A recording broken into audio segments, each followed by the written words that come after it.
Hi everyone, welcome to all of you. आज के इस वीडियो में हम सॉइल प्रॉपर्टी डिस्कस करेंगे। इसमें हम लोग देखेंगे सॉइल के फिजिकल, केमिकल और बायोलॉजिकल प्रॉपर्टी को, प्लस इसके साथ हम लोग सॉइल वाटर डिस्कस करेंगे और उसके डिफरेंट टाइप्स देखेंगे। पहले हम लोग देखेंगे सॉइल प्रॉपर्टी, उसमें भी फिजिकल प्रॉपर्टी और उसमें भी टेक्सचर। टेक्सचर क्या होता है किसी सॉइल का या मिट्टी का? वो बताता है कि उस मिट्टी में सैंड, सिल्ट और क्ले पार्टिकल्स किस रेशियो में प्रेजेंट है।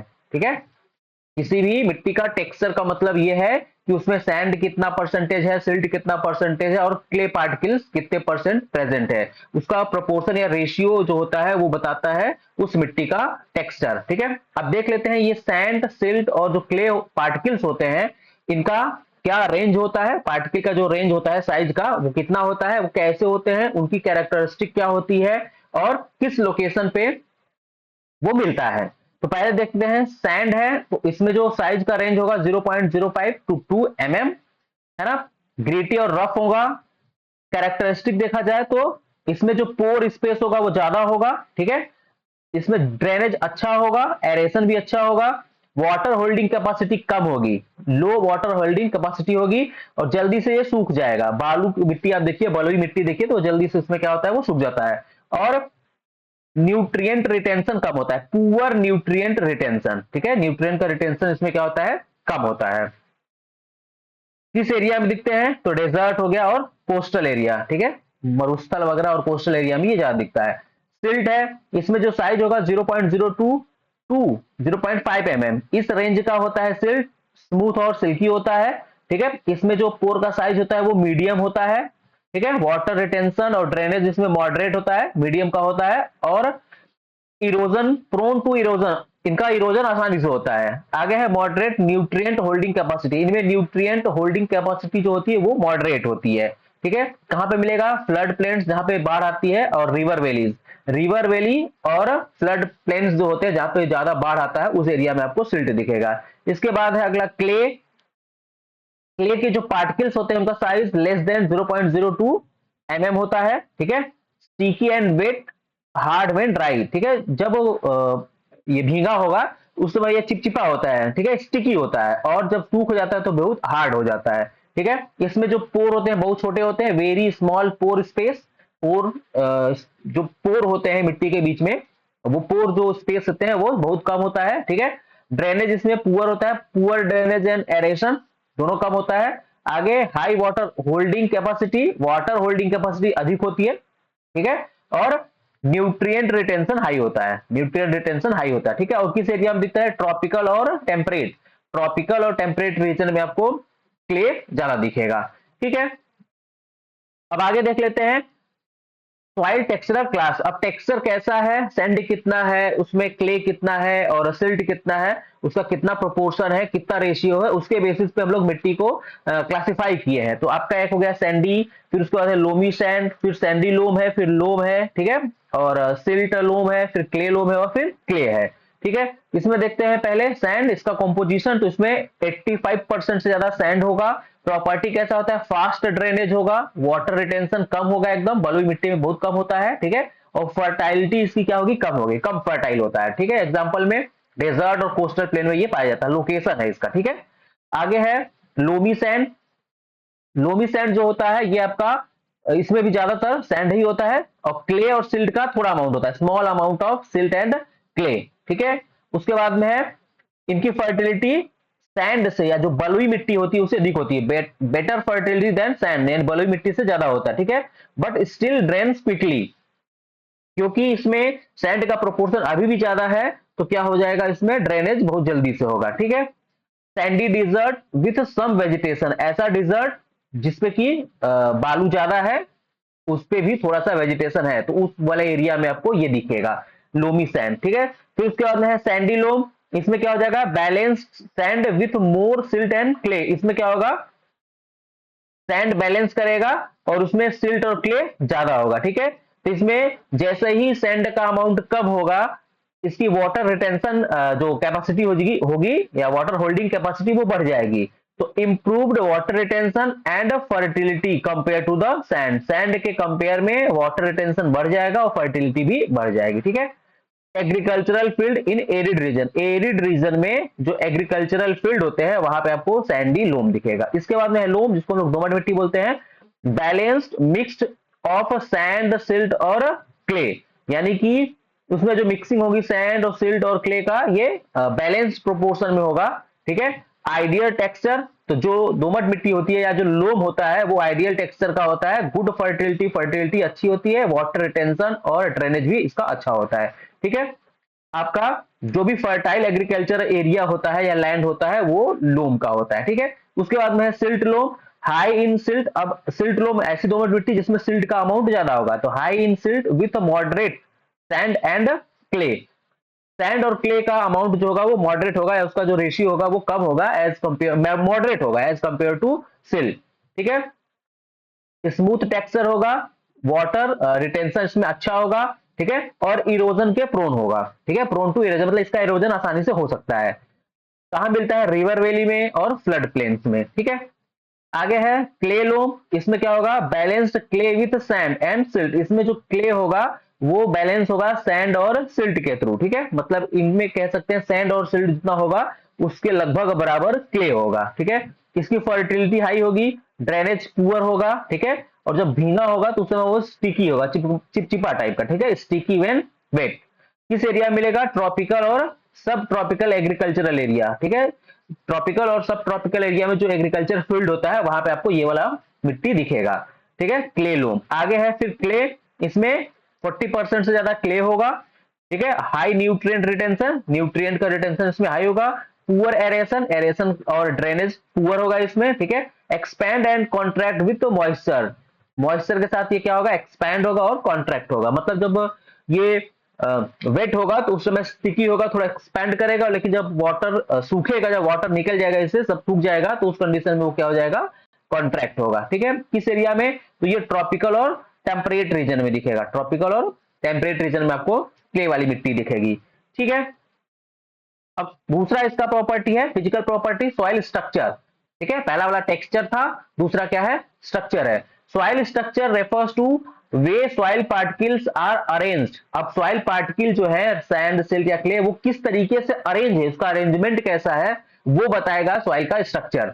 Soil structure refers to the way soil particles are arranged and grouped into aggregate or clump called ped, जिसको पेड बोलते हैं। मतलब कि ये जो पार्टिकल्स है जो आपस में कैसे अरेंज है और अरेंज होकर के एग्रीगेट इकट्ठा होकर के कैसा स्ट्रक्चर बना रहे हैं, ये हो जाएगा सॉइल का स्ट्रक्चर, जिसको हम लोग पेड बोलते हैं, ठीक है। These pads very in shape. अब ये जो पेड होगा या जो एग्रीगेट होगा या जो क्लम्प होगा या जो पेड होगा, ये अलग अलग शेप में होंगे, ठीक है। उसकी स्टेबिलिटी भी क्या होगी? उसी हिसाब से होगी, शेप, साइज और स्टेबिलिटी, ठीक है। Influencing how water, air and roots move through the soil. अब ये इन्फ्लुएंस करता है कि उसमें वाटर कितना है, एयर क्या है और रूट कैसे मूव करेगा मिट्टी में, वो इन्फ्लुएंस करता है ये सॉइल स्ट्रक्चर, ठीक है। सॉइल स्ट्रक्चर का मतलब ये हो गया कि जो सॉइल में सैंड, सिल्ट और क्ले है, ये पार्टिकल कैसे एक साथ इकट्ठा होकर के कैसा स्ट्रक्चर बना रहे हैं सॉइल का, ठीक है। अब देख लेते हैं type of soil structure, different type का स्ट्रक्चर है। तो पहला है ग्रैन्युलर, पहला जो सॉइल का स्ट्रक्चर है वो है ग्रैन्युलर, ठीक है। इसमें जो पार्टिकल्स होंगे स्मॉल राउंडेड एग्रीगेट, स्मॉल होंगे, राउंडेड एग्रीगेट होगा, और ये कैसा दिखेगा? रिजेंबलिंग ब्रेड क्रम्स, ये ब्रेड क्रम्स की तरह दिखेगा, ठीक है।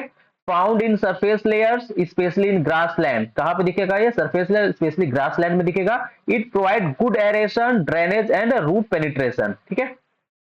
तो ग्रेनुलर जो है ये गुड एरेशन प्रोवाइड करता है, इसमें ड्रेनेज भी अच्छा होता है, उसका रूट का पेनिट्रेशन भी इसमें अच्छा होता है, ठीक है। ग्रासलैंड एरिया में ये मिलता है। आगे है ब्लॉकी, दूसरा क्या है? ब्लॉकी। इसमें क्या होगा? इरेगुलर, इसमें जो पार्टिकल साइज होंगे वो इकट्ठा गुच्छा में आएंगे या एक जगह जब इकट्ठा होंगे एक साथ आएंगे तो वो इरेगुलर होंगे, क्यूब लाइक स्ट्रक्चर बनाएंगे। कैसा बनाएंगे? क्यूब लाइक स्ट्रक्चर, ठीक है। और with sharp and rounded edge, sharp और राउंडेड एज उनका होगा, ठीक है, और क्यूब लाइक स्ट्रक्चर होगा। These are common in sub soil layer, sub soil layer जो होता है आपका बी हॉरिजन, उस वाले लेयर में आपको दिखेगा। Allow moderate drainage and aeration, moderate, ठीक है, मीडियम ड्रेनेज और एरेशन होगा इसमें, मीडियम, ठीक है। आगे है प्लेटी, प्लेटी क्या है? थिन प्लेट, ठीक है, thin flat plates stack horizontally, मतलब इस तरीके से एक है तो इसके नीचे फिर दूसरा प्लेट हो गया, इसे प्लेट इस तरीके से अरेंजमेंट होगा तो वो प्लेटी होगा। कहां पे होता है? Often found in compacted soils, they restrict water movement and root growth. ये वाटर मूवमेंट और रूट ग्रोथ को क्या करते हैं, रेस्ट्रिक्ट करते हैं, ठीक है, उसमें रेस्ट्रिक्शन लगाते हैं। आगे है प्रिज्मेटिक, इसमें क्या होगा, vertical column of flat tops common in deeper soil layers. ये आपको इस तरीके का दिखेगा, ठीक है, इस तरीके का कॉलमनर टाइप का है ना, ऐसे सॉइल्स के पैचेस होंगे, ठीक है। They allow moderate drainage and support root penetration, root penetration को सपोर्ट करता है, और जो ड्रेनेज होगा इसमें मॉडरेट होगा, मीडियम होगा, ठीक है। आगे है columnar, similar to prismatic but with rounded salt coated tops. इसका जो टॉप होगा वो सॉल्ट कोटेड होगा, ठीक है, और राउंडेड होगा। Found in saline soils and have poor drainage, drainage इसमें पुअर होगा, ठीक है, और सैलिनिटी जो होगी इसकी ये ज्यादा होगी, मतलब ये जो मिट्टी होगी वो सैलाइन होगी, ठीक है, इसमें सॉल्ट का अमाउंट ज्यादा होगा, ठीक है। आगे है massive, large cohesive clots with no visible structure, कुछ ऐसा विजुअल स्ट्रक्चर नहीं दिखेगा। Found in heavy clay soils, heavy clay soils में मिलता है। They have poor drainage and limit root growth, ठीक है, तो इसमें क्या होगा, पुअर ड्रेनेज होगा और लिमिटेड रूट ग्रोथ, ठीक है। अब इसका स्ट्रक्चर हम लोग देख लेते हैं। ये है आपका ग्रेनुलर, ठीक है, ये एग्रीगेटेड हो गया, ये ब्लॉकी है, इस तरीके का ब्लॉक के फॉर्म में होगा। ये आपका होगा कॉलमनर या प्रिज्मेटिक, इस तरीके का होगा। प्लेटी, यहाँ पे देखिए प्लेट की तरह है, एक के ऊपर एक दूसरा प्लेट लगा, और ये मैसिव है, ठीक है, ये मैसिव है, इसमें लो परमिबिलिटी होती है, तो ये मैसिव हो गया। इस तरीके का अगर स्ट्रक्चर दिख रहा है तो ये आपका कॉलमनर या प्रिज्मेटिक होगा, ये आपका एग्रीगेटेड होगा, ये ग्रैनुलर हो गया, ये ब्लॉकी हो गया, और ये प्लेटी हो गया, ठीक है। तो ये डिफरेंट टाइप के स्ट्रक्चर्स हैं सॉइल के, ठीक है।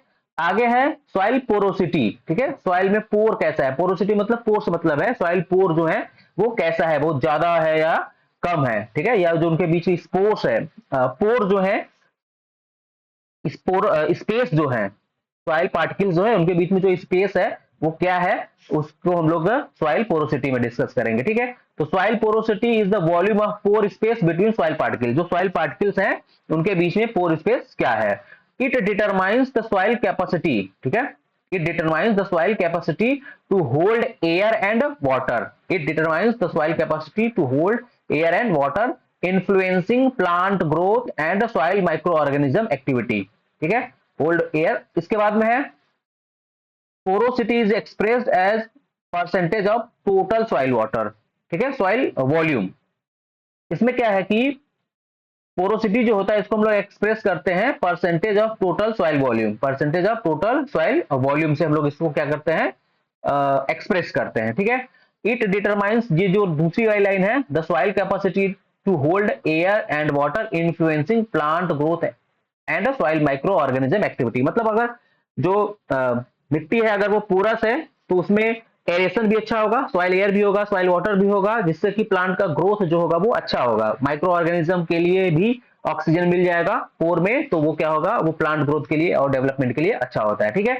अब ये जो पोर है वो डिफरेंट टाइप्स के हैं, टाइप्स ऑफ पोर, तो मैक्रो पोर है, मीजोपोर है और माइक्रो। मैक्रो पोर है मतलब ज्यादा होगा, लार्ज पोर होगा, तो large pore that allow rapid drainage and aeration but hold little water. तो बहुत ज्यादा पोर अगर होगा, बड़ा पोर होगा, तो उसमें क्या होगा, ड्रेनेज तो अच्छा होगा, तेजी से होगा, एरेशन भी बहुत होगा, लेकिन इसकी वाटर होल्डिंग कैपेसिटी क्या हो जाएगी, कम हो जाएगी, ठीक है। कहां पे होता है ये, फाउंड इन सैंडी सॉइल और वेल एग्रीगेटेड क्ले, ठीक है, यानी जो बलुई मिट्टी होती है उसमें आपको मैक्रोपोर दिखेंगे। मीजोपोर मीडियम साइज के पोर होंगे, that retain water available to plant root while allowing some drainage, ठीक है, यानी लार्ज थोड़ा छोटा होगा। माइक्रोपोर जो है very small pore that hold water tightly making it unavailable to plant. तो माइक्रोपोर अगर है तो वहां पे क्या होगा, वाटर जो होगा वो वाटर को टाइटली होल्ड करेगा, जिससे क्या होगा, वो प्लांट के लिए अवेलेबल हो जाएगा, ठीक है। और तो क्ले रिच सॉइल मतलब ऐसा जो मिट्टी जिसमें कि क्ले ज्यादा है उसमें आपको माइक्रोपोर दिखेंगे, ठीक है। तो सबसे अच्छा प्लांट ग्रोथ और डेवलपमेंट के लिए देखा जाए तो इसमें आपको कौन सा दिखेगा, मीजोपोर दिखेंगे, ठीक है। आगे है पोरोसिटी, सॉइल पोरोसिटी का इंपॉर्टेंस क्या है, तो कंट्रोल क्या है, control how much water is stored and how it move through the soil. मतलब ये वही बात होगी कि वाटर होल्डिंग कैपेसिटी, ठीक है, बड़ा है तो वाटर होल्डिंग, लार्ज पोर्स है तो वाटर होल्डिंग कैपेसिटी क्या होगी, कम होगी, और अगर बहुत छोटा है तो उसमें ज्यादा होगा। लेकिन अगर मीजोपोर है तो उस कंडीशन में क्या होगा, वो मीडियम वाटर होल्डिंग कैपेसिटी उसकी होगी, तो वो ज्यादा अच्छा होगा प्लांट ग्रोथ और डेवलपमेंट के लिए। ठीक है, provide oxygen necessary for root respiration and microbial activity. तो अगर पोर अच्छा है तो उस कंडीशन में एयर या एरेशन अच्छा होगा मिट्टी में, और एरेशन अच्छा होगा तो माइक्रो ऑर्गेनिज्म और प्लांट रूट के लिए ऑक्सीजन पर्याप्त अमाउंट में मिल जाएगा, जिससे कि उसका ग्रोथ और डेवलपमेंट ठीक से होगा। एडिकेट, आगे है adequate porosity support root expansion and nutrient Uptake.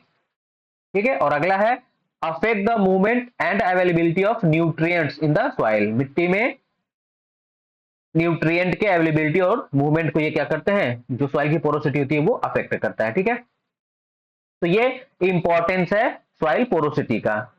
अब आगे है केमिकल प्रॉपर्टी। तो पीएच है, मिट्टी का पीएच क्या है, एसिडिक है कि अल्कलाइन है कि न्यूट्रल है। ठीक है, और इसका जो पीएच होता है सॉइल का, वो न्यूट्रिएंट के अवेलेबिलिटी को अफेक्ट करता है। ठीक है, आगे है cation exchange capacity, soil ability to hold the and exchange nutrient. ये जो सीईसी है वो सॉइल की एबिलिटी है कि वो न्यूट्रिएंट को कितना होल्ड करता है और एक्सचेंज करता है। ठीक है, हाई सीईसी इंप्रूव फर्टिलिटी, अगर हाई सीईसी है मतलब केटायन एक्सचेंज कैपेसिटी ज्यादा है मिट्टी का, तो उसकी फर्टिलिटी अधिक होगी। ठीक है, न्यूट्रिएंट कंटेंट, उसमें न्यूट्रिएंट कितना है, level of essential element like nitrogen phosphorus and potassium, nutrient कैसा है मिट्टी में। ठीक है, फिर है सैलिनिटी, उसमें सॉल्ट कम है ज्यादा है ना। प्रेजेंस ऑफ सॉल्युबल साल्ट, उसमें सॉल्युबल साल्ट जो मिट्टी है उसमें कितना है, अगर सैलिनिटी अधिक है तो उससे प्लांट ग्रोथ ठीक से नहीं होगा। High salinity hinders plant growth, plant growth को ये क्या करता है, हाइड कर देता है। ठीक है, हाइड कर देता है। आगे है मतलब जिस मिट्टी में सॉल्ट ज्यादा होगा उसमें प्लांट ठीक से ग्रो नहीं कर पाएगा। बायोलॉजिकल प्रॉपर्टी में मिट्टी में कितना ऑर्गेनिक मैटर है, ह्यूमस कितना है, वो डिफाइन करेगा या वो बताएगा कि प्लांट का ग्रोथ और डेवलपमेंट ठीक से होगा कि नहीं, मिट्टी अच्छी है कि नहीं। अगर ऑर्गेनिक मैटर सफिशियंट अमाउंट में है तो वो मिट्टी प्लांट ग्रोथ के लिए सही होगा, और अगर कम है तो वो उस हिसाब से कम हो जाएगा। ठीक है, decade plant and animal residue increasing fertility and water retention. ठीक है, ऑर्गेनिक मैटर ज्यादा होगा तो वाटर रिटेंशन भी ज्यादा होगा, फर्टिलिटी भी अधिक होगी।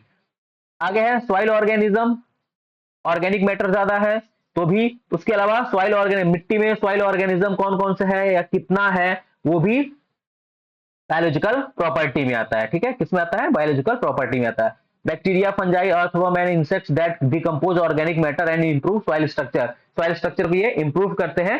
सॉइल ऑर्गेनिज्म ये क्या करते हैं, डेड और डिकेइंग मटेरियल जो होते हैं उसको डिकम्पोज करते हैं। ठीक है, जिससे कि ऑर्गेनिक मैटर सॉइल में बढ़ जाता है। आगे है माइक्रोबियल एक्टिविटी। माइक्रोबियल एक्टिविटी में influences nutrient cycling and soil health.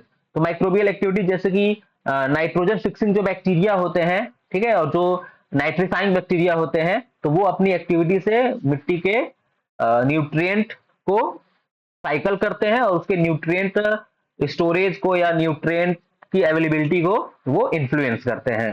ठीक है, तो ये था सॉइल प्रॉपर्टी में फिजिकल, केमिकल और बायोलॉजिकल प्रॉपर्टी मिट्टी का। अब इसके बाद हम लोग देख लेते हैं सॉइल वाटर। ठीक है, तो सॉइल वाटर क्या होता है, तो जो वाटर मिट्टी में प्रेजेंट होता है उसी को हम लोग सॉइल वाटर बोलते हैं। ठीक है, soil water is the water present in the pore space of soil, मिट्टी के पोर में, जो भी हम लोगों ने पढ़ा ना पोरोसिटी, तो पोर में जो वाटर होता है प्रेजेंट, वाटर प्रेजेंट होता है उसी को हम लोग सॉइल वाटर बोलते हैं, और वो प्लांट ग्रोथ, डेवलपमेंट और माइक्रोबियल एक्टिविटी के लिए जरूरी होता है। It is essential for plant growth, microbial activity and various chemical reaction in the soil, मिट्टी में बहुत सारा केमिकल रिएक्शन हो रहा है उसके लिए, प्लांट ग्रोथ के लिए, डेवलपमेंट के लिए, माइक्रोबियल एक्टिविटी के लिए सॉइल वाटर जरूरी होता है। ठीक है, अब देख लेते हैं टाइप्स ऑफ सॉइल वाटर, कितने डिफरेंट टाइप्स के सॉइल वाटर होते हैं। तो पहला है ग्रेविटेशनल वाटर, ऐसा वाटर जो कि ग्रेविटी के कारण लीच होकर के या धीरे धीरे धीरे वो परकुलेट होकर के चला गया है नीचे। ठीक है, तो उसको हम लोग बोलते हैं gravitational water. Moves down through the soil due to gravity, gravity के इन्फ्लुएंस में जो रिस रिस के पानी नीचे चला जाता है उसको हम लोग ग्रेविटेशनल वाटर बोलते हैं। Found in large pore space after heavy rainfall and और इरिगेशन, इरिगेशन के बाद या बहुत ज्यादा बारिश हुआ है उसके बाद ये लार्ज पोर स्पेस में पाए जाते हैं। ठीक है, not available to plant as a drains quickly, ये बहुत तेजी से ये क्या होते हैं, ये ग्रेविटी के इन्फ्लुएंस में धीरे धीरे धीरे वो रीच करके चले जाते हैं नीचे, परकुलेट करके चले जाते हैं नीचे। तो इस कंडीशन में क्या होता है कि ये प्लांट के लिए अवेलेबल नहीं होते हैं। तो ये पॉइंट हमको याद रखना है कि ग्रेविटेशनल वाटर जो होता है उसको प्लांट यूज नहीं कर पाते हैं, ठीक है। Eucalyptus tree are known to use gravitational water effectively, तो एक हम लोग को यहां से याद रखना है, यूकेलिप्टस ट्री जो है यह ग्रेविटेशनल वाटर को यूज करता है, ठीक है। तो ये यूकेलिप्टस जो है ग्रेविटेशनल वाटर को यूज करता है, बाकी कोई प्लांट जो है वो ग्रेविटेशनल वाटर को यूज नहीं कर पाता है, ठीक है। नोट इसमें है थोड़ा सा, eucalyptus is called ecological terrorist, इसको इकोलॉजिकल टेररिस्ट बोलते हैं। यूकेलिप्टस को हम लोग इकोलॉजिकल टेररिस्ट बोलते हैं। क्यों बोलते हैं? Because it uses too much water, बहुत ज्यादा पानी यूज करता है। Release chemical that stop other plants from growing, reduce soil fertility, increase fire risk, spread quickly, harming local ecosystem, ठीक है। तो ये सब चीजें हैं, ये क्या करता है, बहुत ज्यादा पानी यूज करता है, ठीक है। केमिकल रिलीज करता है अपने आसपास जिससे कि अदर प्लांट ग्रो ना कर पाए, ठीक है। इसके बाद में है फर्टिलिटी को, वो मिट्टी के फर्टिलिटी को, सॉइल फर्टिलिटी को रिड्यूस करता है, ठीक है। फायर रिस्क को बढ़ाता है और बहुत तेजी से वो स्प्रेड करता है, ठीक है। और पूरे इकोसिस्टम को वो क्या कर देता है, आसपास के हार्म पहुंचाता है, जिसका अर्थ इसको इकोलॉजिकल टेररिस्ट बोलते हैं, ठीक। तो ग्रेविटेशनल वाटर हो गया जो ग्रेविटी के इन्फ्लुएंस में नीचे चला जाता है, जिसको कौन यूज करता है, केवल यूकेलिप्टस, बाकी प्लांट नहीं यूज कर पाते हैं। अगला है कैपिलरी वाटर, ठीक है। अगला क्या है, कैपिलरी वाटर। तो कैपिलरी वाटर जो होता है इसको सभी प्लांट यूज करते हैं, ठीक है। कहां पे ये होता है, कैपिलरी पोर जो होते हैं मिट्टी के बीच में, स्पेस जो होते हैं वहां पे ये प्रेजेंट होता है। तो held in small pores by capillary force available to plants as root can absorb it, ठीक है। तो ये हम लोग को यहां से याद रखना है कि प्लांट कैपिलरी वाटर यूज करते हैं, ठीक है, अपने ग्रोथ और डेवलपमेंट के लिए। Main source of water for plant growth, तो प्लांट ग्रोथ के लिए मेन सोर्स जो है वो कौन सा है, कैपिलरी वाटर है। अगला है हाइग्रोस्कोपिक वाटर, और ये कैपिलरी वाटर होता कहाँ है, तो वो जो पोरस स्पेस होता है, सॉइल पार्टिकल के बीच में जो स्पेस होता है, जो पोर होता है, उसी में प्रेजेंट होता है कैपिलरी वाटर। आगे hygroscopic water forms a thin film around soil particles held by strong adhesion force, not available to plants as it is tightly bound to the soil particle, ठीक है। तो हाइग्रोस्कोपिक वाटर जो होता है ये भी thin film के form में होता है, सॉइल पार्टिकल के साथ लगा होता है, ठीक है। और held by strong adhesion force, strong adhesion force के कारण वो सॉइल पार्टिकल से लगा होता है, इसलिए ये भी नॉट अवेलेबल टू प्लांट, तो ये भी प्लांट के लिए अवेलेबल नहीं होता है, ठीक है। तो प्लांट इसको भी यूज नहीं कर पाते हैं, ठीक है। आगे है chemically bound water. Chemically bound water जो होता है इसको भी प्लांट यूज नहीं कर पाते हैं। केमिकल के साथ में जो बाउंडेड वाटर होता है उसको हम लोग केमिकली बाउंड वाटर करते हैं। Part of chemical structure of minerals, ठीक है। केमिकल स्ट्रक्चर ऑफ मिनरल्स के केमिकल स्ट्रक्चर का पार्ट होता है, नॉट अवेलेबल टू प्लांट, तो प्लांट इसको भी यूज नहीं करते हैं। Released only when mineral break down chemically, example है वाटर इन जिप्सम, ठीक है। जिप्सम में जो वाटर होता है वो केमिकली बाउंड वाटर है, ठीक है। ये जो वाटर है केमिकली बाउंड वाटर है और इसको प्लांट यूज या यूटिलाइज नहीं कर पाते हैं। तो हमने देखा कि सॉइल वाटर में ग्रेविटेशनल वाटर है, कैपिलरी वाटर है, हाइग्रोस्कोपिक वाटर है और केमिकली बाउंड वाटर है। इसमें से प्लांट केवल कैपिलरी वाटर को यूज कर पा रहे हैं, बाकी वाटर को वो यूज नहीं करते हैं। यूकेलिप्टस के केस में हम लोग याद रखेंगे कि वो ग्रेविटेशनल वाटर भी यूज कर लेता है, ठीक है। अब आगे देखते हैं कुछ नोट है रिलेटेड उससे। एक टर्म है होलार्ड है, क्रेसार्ड है और इकार्ड है। तो होलार्ड क्या होता है, total water present in the soil including all form, gravitational, capillary और हाइग्रोस्कोपिक। ये जो भी वाटर होते हैं, सभी जितना वाटर प्रेजेंट होता है उसको हम लोग होलार्ड बोलते हैं। यानी मिट्टी में total water present in the soil, soil में जितना भी टोटल वाटर होता है उसको हम लोग होलार्ड बोलते हैं, ठीक है। आगे है क्रेसार्ड, तो जो अवेलेबल वाटर होता है प्लांट के लिए उसको हम लोग क्रेसार्ड बोलते हैं, ठीक है। अवेलेबल वाटर फॉर प्लांट उसको हम लोग क्या बोलते हैं, क्रेसार्ड बोलते हैं, ठीक है। अब इसमें कौन आ जाएगा, तो कैपिलरी वाटर, ठीक है। आगे है इकार्ड, unavailable water for plant, plant के लिए जो अनअवेलेबल वाटर होता है उसको हम लोग इकार्ड बोलते हैं, ठीक है। इसमें आपका हाइग्रोस्कोपिक आ जाएगा, केमिकली बाउंड आ जाएगा, ये सब वाटर आ जाएगा, ठीक है। तो total water present in soil is called holard, chresard जो कि अवेलेबल होगा प्लांट के लिए और इकार्ड जो कि अनअवेलेबल होगा प्लांट के लिए, ठीक। इसके बाद कुछ और हम लोग थोड़ा सा देख लेते हैं। फील्ड कैपेसिटी और विल्टिंग कॉफिशिएंट, जिसको परमानेंट विल्टिंग पॉइंट भी बोलते हैं।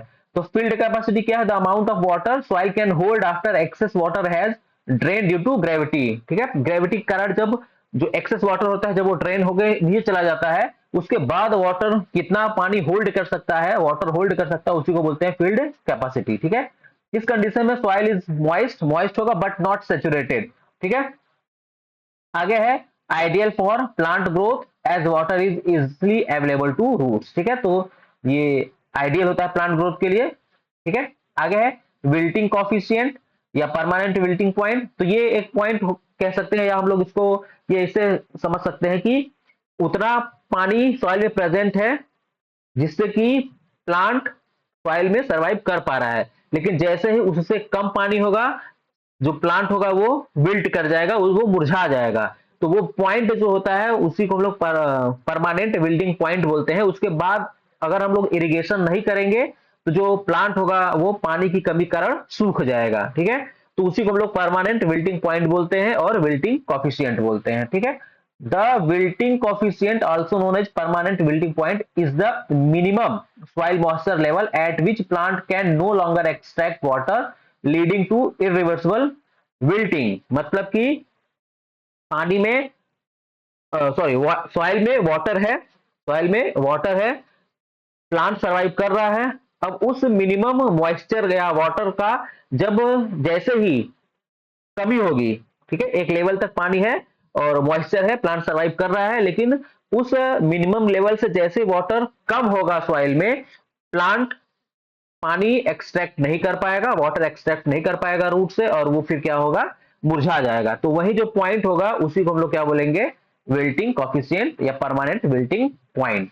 ठीक है, at this point water is held so tightly by soil particle that plant root can not absorb it. ठीक है, तो वो जो पॉइंट होगा उस पॉइंट पे इतना पानी कम हो जाएगा मिट्टी में कि रूट जो उसमें बाउंड, रूट जो है सॉइल में बाउंड जो पार्टिकल्स हैं सॉइल वाटर पार्टिकल्स या वाटर जो है उसको वो एब्जॉर्ब नहीं कर पाएगा। ठीक है, तो वो कंडीशन जो होगा वो आपका विल्टिंग कॉफिशिएंट या परमानेंट विल्टिंग पॉइंट होगा।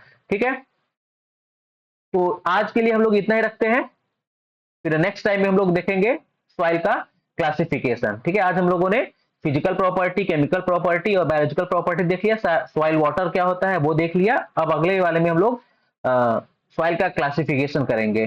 ठीक है, आज के लिए इतना रह देते हैं। Thank you.